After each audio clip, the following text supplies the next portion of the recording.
फूल उसकी मर्जी से खिलता है, जो कुछ होता है उसकी मर्जी से होता है, तो इसका मतलब बलात्कार भी उसकी मर्जी से ही होता है।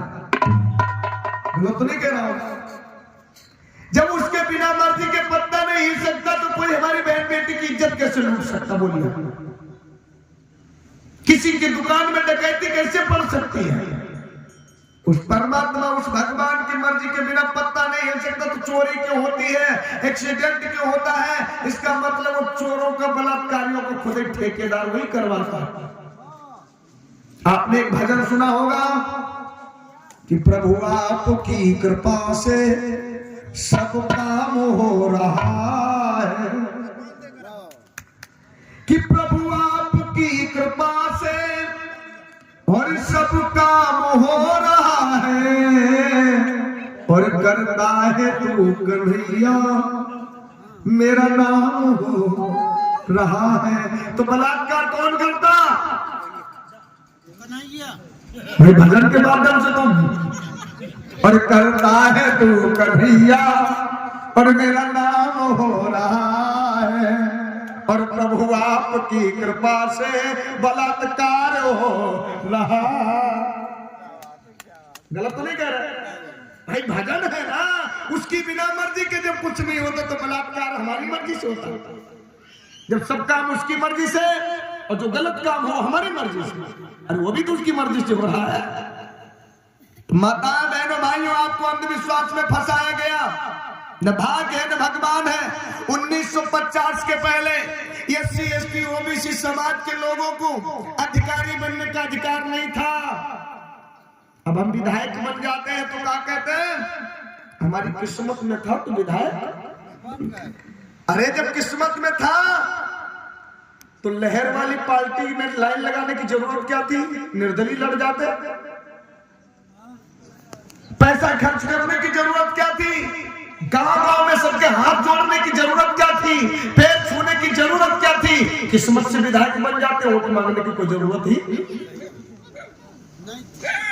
आपको समझने की जरूरत है, 1950 के पहले क्या तुम्हारी किस्मत में ताला पड़ा था? क्या किस्मत में जंग लगी थी?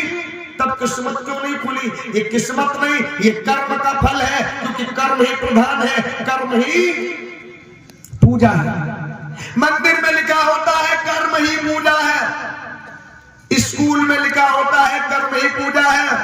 अरे कभी कभी हमने ये भी देखा कि ट्रक के पीछे भी लिखा होता कर्म ही पूजा है, लेकिन कहीं पर ये नहीं लिखा मैंने देखा कि गोबर ही पूजा है। जब कर्म ही पूजा है तो कर्म की पूजा करो, गोबर की पूजा क्यों करते हो भाई? इसका मतलब जानते तो सब कुछ है लेकिन मानते नहीं है। कर्म ही पूजा है, और जब कर्म करोगे तभी फल मिलेगा। जैसा बिटिया ने भी बताया, तो एक उदाहरण दे रहा हूं। एक बहू थी, उसका पति विदेश चला गया, दुबई चला गया, सऊदी अरब चला गया, 5 साल का वीजा बनवा के, और जब उसको 2 साल हो गए, 2.5 साल, तो उसकी बहू ने नाटक किया, ऐ सासू मां हम गर्भवती हैं। कि मेरा बेटा 2.5 साल से विदेश में तू गर्भवती कैसे हो गई? कि अम्मा हम कुंभ मेला में गए थे, कुंभ मेला नहाने, तो गंगा मैया से मन्नत मांगी थी कि लड़कवा हो जाए। गंगा मैया की कृपा से गर्भवती हो गई। कि ऐसा हो ही नहीं सकता,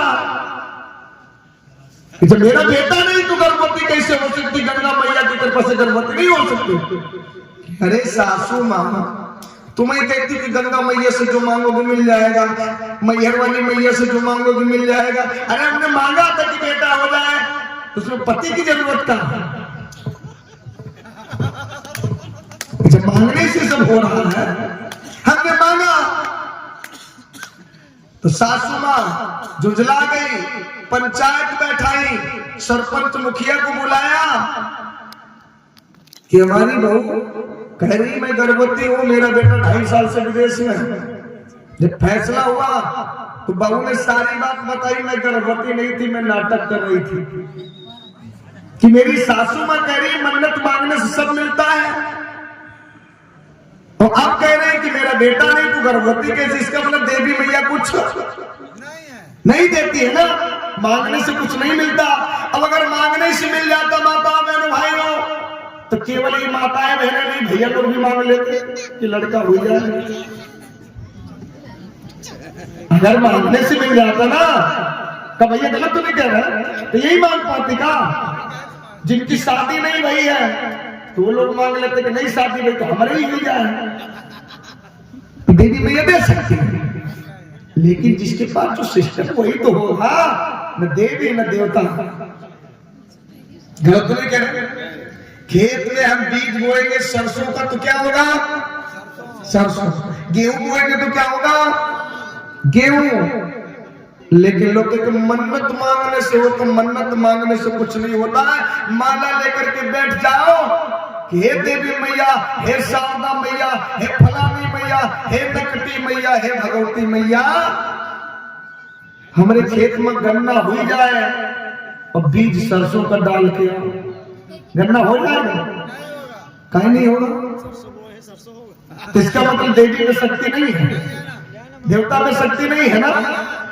अब तो नहीं मानोगे तो क्या है? कर्म ही पूजा है, कर्म ही प्रधान है। जैसा कर्म करोगे वैसा ही फल मिलेगा। तो भगवान बुद्ध ने ही कहा था, अपदीपो भव, अपना प्रकाश स्वयं करो और कर्म अच्छे करो, फल भी अच्छा मिलेगा। ये जो मध्य प्रदेश की धरती पे अगर हम आए हैं तो किसी देवी देवता की देन नहीं है कि मेरे कर्म की देन, अब पढ़े लिखे न होते, इस लायक न होते तो क्या आप लोग हमको बुलाते? उत्तर प्रदेश में हरदोई जिला में और भी बहुत लोग रहते। मैंने कर्म किया कि आप लोग हमको जानते हैं, आप लोगों ने हमें बुलाया, मध्य प्रदेश की धरती पे हमें आने का सौभाग्य मिला। ये किसकी देन है? शिक्षा की देन है और मेरे कर्म की देन है। और हम ऐसा कर्म न करते तो यहाँ पर तो कर्म करो अच्छा। हाई स्कूल में अगर आप पढ़ते हैं, हाई स्कूल की जो किताबें हैं उनको पढ़ना बंद कर दे, दुर्गा चालीसा, हनुमान चालीसा पढ़ना शुरू कर दे, के पास हो जाएंगे बेटिया? पास हो जाएंगे। इंटर की पढ़ाई करते हैं, या हमें एमबीबीएस बनना है, मतलब डॉक्टर बनना है, और हम तैयारी एलएलबी की करने लगे कि डॉक्टर बन जाएंगे? कहीं नहीं बन जाएंगे, क्योंकि मेरे पास वो डिग्री। हमें अध्यापक बनना, हमें टीचर बनना है, और हम पीएचडी एमबीबीएस करके तैयारी डिग्री करें, एमबीबीएस पीएचडी कर लें, तो क्या अध्यापक बन जाएंगे? क्योंकि उसके लिए बीटीसी बीटेक बीएड करना पड़ेगा। गलत नहीं करेंगे। आज जो कर्म करेंगे, जो तुम्हारे पास डिग्री है वही बनोगे, देवी देवता की आरती करने से नहीं। क्योंकि नौकरी के पहले आपका इंटरव्यू और आपकी डिग्री देखी जाएगी कि आपके पास डिग्री क्या है। ये नहीं देखा जाएगा कि तुमने कितने सोमवार व्रत रखे, ये नहीं देखा जाएगा तुमने नवरात्रि कितने साल व्रत रखा, ये नहीं देखा जाएगा कि तुमने हनुमान चालीसा कितनी पढ़ी, ये नहीं देखा जाएगा तुमने गंगा में डुबकी कितनी लगाई। नौकरी के समय क्या देखा जाएगा? तुम्हारी डिग्री, कि तुम्हारे नंबर कितने परसेंट है, रिजल्ट कैसा है। बेटिया लोगों का तो नहीं कह। तो बताओ, हमें अगर आगे बढ़ना है, हमें आईएएस पीसीएस बनना है, तो भक्ति करने से बनेंगे कि किताब पढ़ने से? बोलो, कितने लोग हमारी बात से सहमति धर वाले हाथ उठाए? आईएएस बनोगे हनुमान चालीसा पढ़ने से? हाथ हिला के बताओ, वीडियो बन रहा है। हनुमान चालीसा पढ़ने से कोई डीएम बनता है, डॉक्टर बनता है, दरोगा बन जाएगा? दरोगा कब बनेगा? जब डिग्री होगी। हाँ, तो देवी देवताओं पर भरोसा मत करिए कि जैसा आप कर्म करेंगे वैसा बनेंगे। इसलिए इनके चक्कर में नहीं। सबसे बड़ा देवी देवता कौन? माता पिता और गुरु। माता पिता गुरु की सेवा कर लीजिए, आपको 4 धाम की यात्रा करने की जरूरत नहीं है, क्योंकि माता पिता गुरु के चरणों में 4 धाम। माता पिता गुरु की सेवा करो, गंगा में डुबकी लगाने की जरूरत नहीं है। लोग कहते हैं कि गंगा में नहाने से पाप धुलते हैं, लेकिन पाप आदमी तन से नहीं करता, पाप मन से करता है। और गंगा में नहाने से तन धुलता है, मन तो पाप तो मन में है, तन में थोड़ी है। तो तन नहीं, मन को धोइए, मन को साफ रखिए। आत्मा को साफ रखिए, अच्छा कर्म करिए, बड़े बुजुर्गों का सम्मान करिए, जो हमसे बड़े हैं उनको प्रणाम करिए, उनकी आज्ञा को मानिए, तब हमें लोग महान कहेंगे। बोलिए भगवान बुद्ध की। तो माता